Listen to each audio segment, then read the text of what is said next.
Assalamualaikum warahmatullahi wabarakatuh. Jumpa lagi bersama sahabat-sahabat Matan TV dimanapun berada. Belakangan ini marak kajian agama yang memuat narasi disintegrasi bangsa. Di akhir Oktober lalu misalnya sebuah webinar yang diperkarsai oleh satu kelompok radikal membahas tentang aktivisme dakwah dengan narasi Islam kafah yang berorientasi pada perubahan sistem pemerintahan.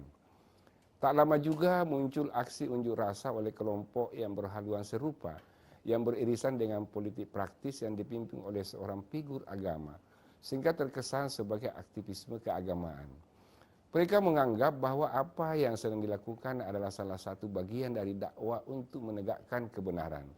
Padahal mereka gemar melakukan provokasi dan manipulasi untuk melegitimasi misi dakwah yang sebetulnya politis. Model dakwah tersebut jauh dari esensi dakwah yang dilakukan oleh Nabi Muhammad SAW. Esensi dakwah adalah mengingatkan, membimbing, dan mengajak manusia untuk berbuat baik dalam segala hal sesuai dengan tuntutan Allah Subhanahu wa Ta'ala dan Rasul-Nya, meninggalkan segala hal yang dilarang dan bertentangan dengan tuntutan Allah dan Rasul-Nya, dan mewujudkan kebahagiaan hidup di dunia dan akhirat yang diridai oleh Allah Subhanahu wa Ta'ala. Memang salah satu tujuan dari dakwah adalah upaya untuk memberikan solusi Islam terhadap berbagai masalah dalam kehidupan. Masalah kehidupan tersebut mencakup seluruh aspek seperti ekonomi, sosial, budaya, hukum, politik, sains, teknologi, dan sebagainya. Tetapi perlu diingat bahwa dakwah haruslah dikemas dengan cara, metode, dan konten yang tepat dan pas. Dakwah harus tampil secara aktual, faktual, dan kontekstual. Aktual dalam arti mampu memecahkan masalah kekinian dan hangat di tengah masyarakat, bukan justru memprovokasi dan membuat keonaran baru. Faktual dalam arti konkret dan nyata, sedangkan kontekstual dalam arti relevan dan menyangkut problema yang sedang dihadapi oleh masyarakat. Seorang dai dalam melaksanakan dakwahnya harus senantiasa mengedepankan karakter lemah lembut, sukarela, tanpa paksaan, toleransi terhadap perbedaan, dan berkasih sayang. Dalam dunia digital, dakwah yang sukses bukanlah dakwah yang banjir akan like, subscribe, kemeriahan tepuk tangan, ramainya gelak tawa, dan penuhnya derayan air mata. Kesuksesan dakwah menurut Profesor Quraish Shihab diukur dari dua hal. Pertama, bertambahnya pengetahuan bagi yang didakwahi. Bagi yang mendengarkan dakwah tersebut haruslah bertambah pengetahuannya, khususnya dalam ilmu agama. Ada pengetahuan dan hal baru yang dapat diaplikasikan oleh yang didakwahi untuk diaplikasikan dalam kehidupan sehari-hari.